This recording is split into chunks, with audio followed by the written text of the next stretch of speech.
In this video, I'm going to be talking about how to make a written birth plan for a vaginal and drug-free birth so that you can be in control of your birth experience.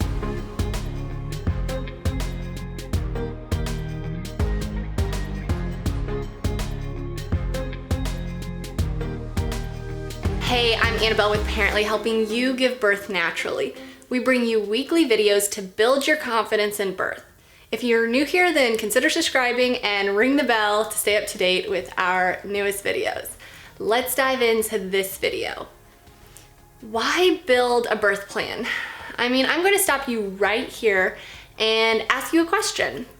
If you went into labor without a plan, what do you think would happen? Let me know in the comment section below because I'd love to hear what you have to think. Birth is a big deal, and I never want to minimize that a natural birth is hard, but I know that you can do it, and I'm here to support you in any way that I can. My mom has always said that to not have a plan is a plan. If you go into labor without a plan, a lot will actually happen, more than you maybe want or anticipate. You will begin your labor process, the pain will start, you'll go to the hospital, gowns will be thrown on and monitors and IVs, maybe an epidural that you didn't really want, or maybe a C-section delivery, severe vaginal tearing, or just a lot more than you ever wanted. And this is not to scare you, but I think that all of these things need to be thought about.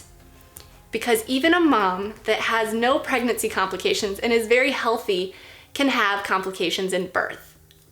Even though you were born to give birth, it doesn't take away the fact that it has its dangers.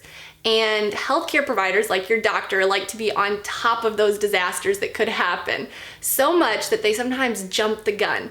And this is a good thing to some extent, but it means that you might not get the vaginal drug-free birth that you want if you don't take the steps today to be in charge of what you can be in charge of. So this is where your plan comes in. And it means that you can do some prep work today that will give you the birth that you desire. Let's get a plan going that can help you anticipate and adjust as needed. Let's talk about two different plans. There's your birth plan versus your birth plan. And there are some pretty big differences between these two plans. Your birth plan means stuff like staying at home to labor, what the lights are gonna be like, position changes, music, massage, or your mantra, things that your doctor and your nurse really don't need to know about. Your birth plan means that you write down your preferences in birth, things that will help you labor on, and that you don't really need to talk to your nurse about because she can't really do those things anyways.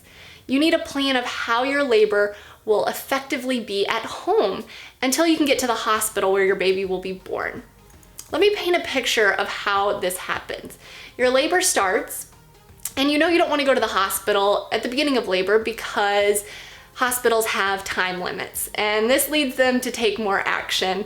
And it means that maybe if your labor doesn't go as they plan, then you might end up with a C-section delivery. And this is a big deal. So you can reduce your risk for a C-section by 50% if you stay at home until you're at the end of your active phase of labor. And this is about 6 centimeters dilated cervix, which can take several hours. Mine took 10 hours to get to that point. So as soon as those labor pains get going, and when they get to the point where you're just not excited anymore and you're thinking, this is the point where I really want to dim the lights, get on my birthing ball, practice my relaxation techniques, that means that you need to stay at home even though you feel like you want to head to the hospital. And then you get to the point where your pain is just so bad that you can't take it anymore, then you go to the hospital.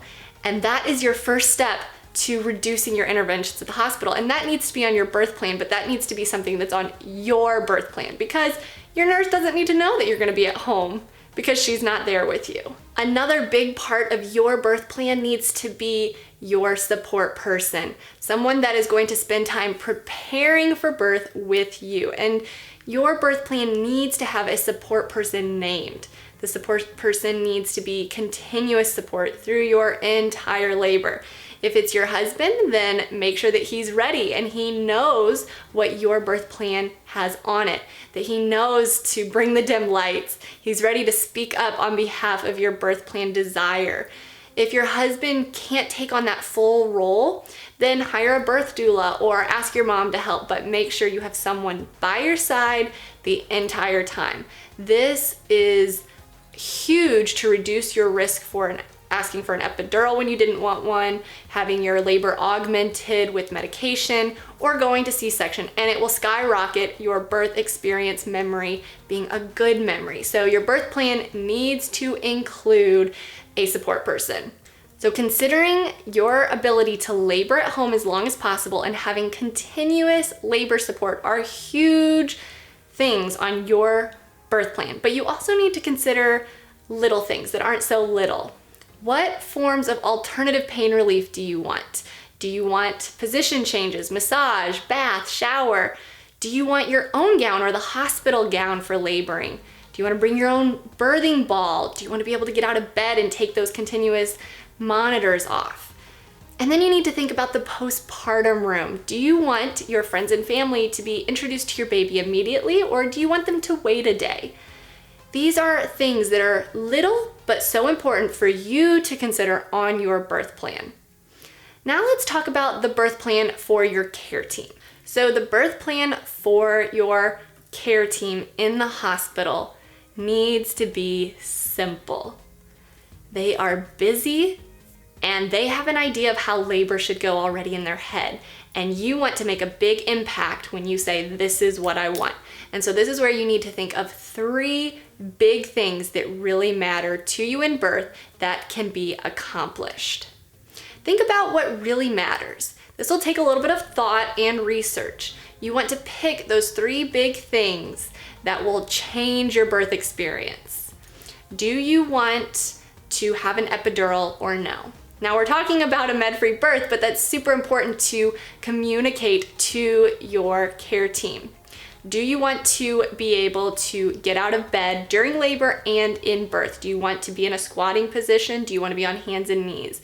Do you want to have an IV placed with hydrating fluids? At birth, do you want to make sure that you do not have an episiotomy where they make a little cut to open your vagina a little bit more for baby's head and body to be delivered? After birth, do you want delayed cord clamping to allow your baby to receive all of its own blood from the placenta? Or do you want cord blood banking and placenta encapsulation? Do you want dad to cut the cord? This was a huge one for me and my husband because my husband is scared to death of blood and touching all of that stuff, but he did it because he wanted to be a part of the birth experience.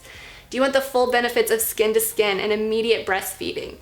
Do you want to make sure that your baby is not wiped down after birth or given a bath to protect him or her from the bacteria in the hospital? Do you want your baby to be vaccinated or given vitamin K after he or she is born? Do you want your baby to receive antibiotic cream in his or her eyes even if you don't have sexually transmitted infections? Do you want a family member to accompany your baby wherever he or she goes in the hospital? Also, you have to think about C-section. Even if you're not planning on a C-section, it's good to think about if it were to happen. Who will go into the room with you for your C-section?